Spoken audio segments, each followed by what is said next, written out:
This is a systems check. I think most companies, most mechanics even, will look at this. Turn the engine off of the car. I got to stop the car. Turn the engine off sometimes. Got to pull up, open the hood, assess what I see. There's the problem. Give me the tool. Fix it. Start the car up again. See, is it working? That's what we're doing with ourselves. The process is nothing really new. This framework is used in a lot of other scenarios. We're just applying this process or this framework to a part of ourselves, parts of ourselves that we may not be used to. It's so easy to apply it when we're, very logically, when we're working on something mechanical.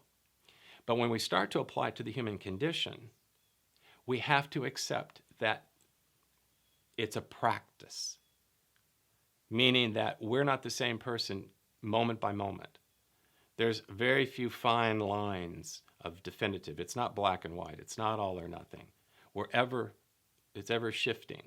So these are areas of tendency. Sometimes we're working on potentials and tendencies. This is what happens when we're working with people. Why is it a car mechanic has a business, but a doctor has a practice? Because the doctor's working with humans. The car mechanic's working with cars. We're looking at the human condition all 360. We're looking at mind, body, breath, emotions, even the spiritual component. We're looking at all these elements and looking for imbalances. One of the reasons I created this framework was to give a step-by-step process to move towards, in quotes, fixing it. But in doing that and having a lot of structure that we have in the P.A.T.H process, we also have to accept that we're talking about ourselves and we're humans. And we're starting to get into some gray areas. How do I know if that is an emotional issue, a mental issue, or a life issue? You might not know. But you start to look at it from different ways. Well, if I look at it this way, what's really behind that? Well, this life issue is making me stressed and it's making me angry, but the real cause of it is my relationship.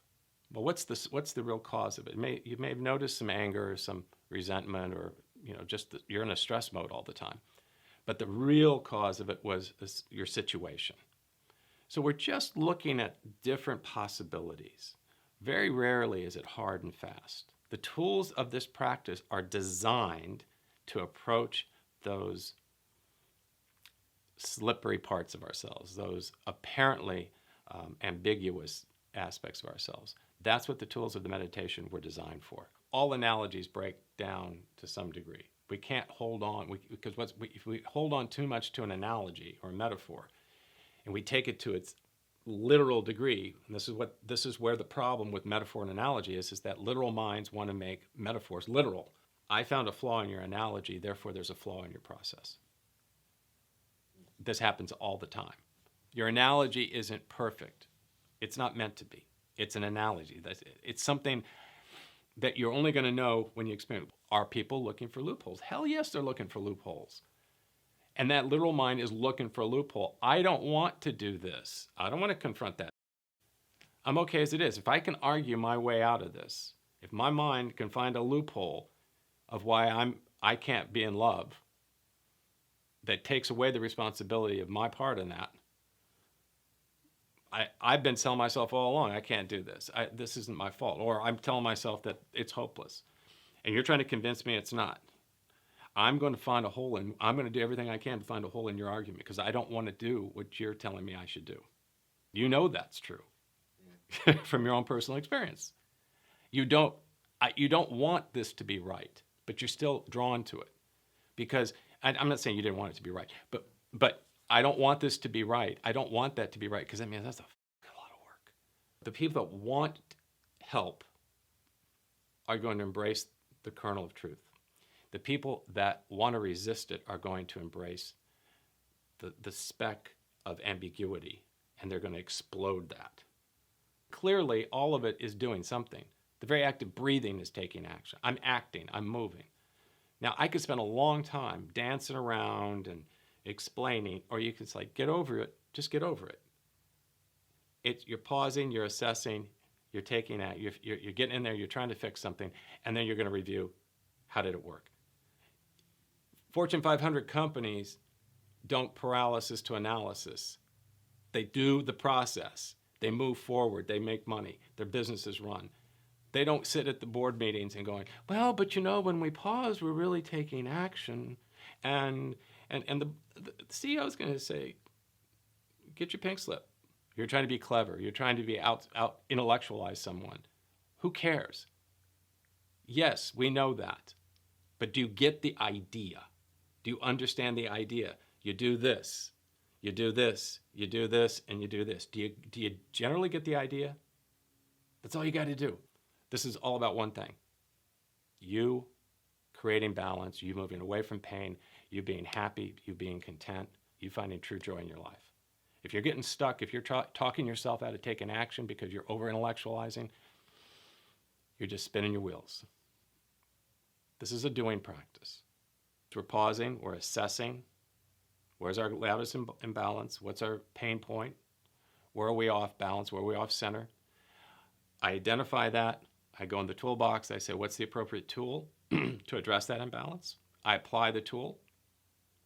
And then I do a review. How did that work? How did that action work? How did that attempt to fix the problem work? That's the healing phase. The healing phase is that last phase of the path where we do that review.